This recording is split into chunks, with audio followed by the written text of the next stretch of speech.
Welcome back. Up now, we have our weekly energy update with Dan McTeague, president of Canadians for Affordable Energy. All yours, Dan.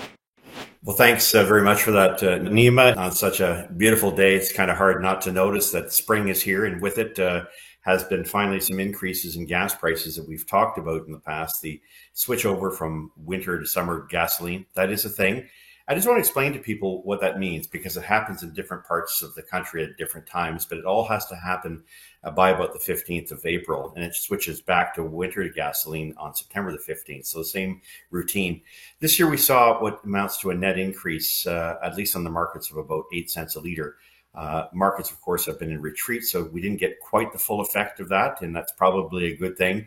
But the purpose for which this is done, it's been going on for some 40 years, is to ensure that volatile gasoline with additives like butane aren't introduced to gasoline in the summertime as heat. The expansion of gasoline that can cause evaporation problems can go into the environment, creating low-level ozone, concerns about volatile organic compounds. But there's also another factor. Some of us who've been around a few years had cars where you turn them off and they actually continue to run. You get run on or knocking and pinging. The same reason why we have to move to different specs of gasoline for the summertime period. But the added ingredient is called alkylates. It's one of the main primary additives and blends that are used in summer blends of gasoline. And they're very expensive. This year, as I mentioned, 11 cents a liter. In previous years, it's been 4 or 5, but like everything else, subject to emissions caps, subject to constraints by climate advocates, prices for just about everything are going through the roof. And so there's a cause and effect, especially for those who think nothing of the green policies that are driving up the costs of just about everything. This week, we're likely to see a tapering of prices. We've seen this already where markets in the United States have become very nervous over the idea that the U.S. Fed would continue aggressively fighting inflation, much of that inflation caused by the Biden administration's Inflation Reduction Act. Talk about a misnomer. It is inflationary. It's giving people checks and a lot of printed money out there. So it's expanding the money supply. And it's also having consequences here in Canada, a country that's very familiar with spending money we don't have and ballooning our deficit.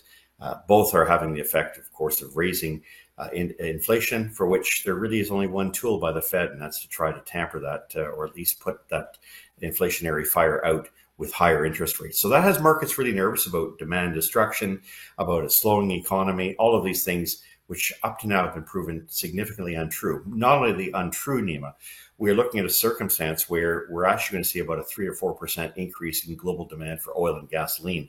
And so for those reasons, the market is going to become continuously approaching its point of being very tight and undersupplied in some cases. Not so much in North America or in Europe just yet, but certainly around the world. And what happens around the world has an impact on the price we pay here in Canada. Not lost, of course, on folks like myself who do this every day, benchmarking. The value of the Canadian dollar increased power in strength a little bit, but now losing that strength, and it's adding about 30 cents. That's correct, 30 cents to a liter of gasoline.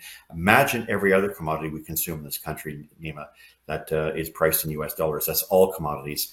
No wonder the price of food and everything else is up, and that is the true cost of policies in this country, which are designed to and have had the effect of destroying Canada's petroloonie status. That shield is no longer there. And it's one of the reasons that by the end of the week, and I'm staying closer to Wednesday or Thursday of next week, average prices in Canada will be up about 5 cents a litre. So take advantage of this while you can. Vancouver, $1.82, rest of British Columbia, $1.60, about $1.75, Alberta, $1.38 to $1.40. Saskatchewan, $1.60, Winnipeg and Manitoba, $1.63 to $1.67. Ontario, of course, we know is in the $1.56, 57 range. Quebec in the $1.71, $1.69, and the Atlantic provinces in a little closer to $1.65, $1.70. This will be the last few days where we have decent pricing. Then watch out. I'm going to be looking for what happens when the U.S. Fed finally ends its war on inflation. Once that signal is given by Fed Chairman Powell, all is going to break loose. And make no mistake, oil will go back up $10, $15 a barrel, and with it, gas prices. But that isn't now. That isn't this week. and Nima. We'll be back here next week to update you on more. That's it for today. We'll talk. All right, thanks, Dan. Again, that was Dan McTeague, President of Canadians for Affordable Energy.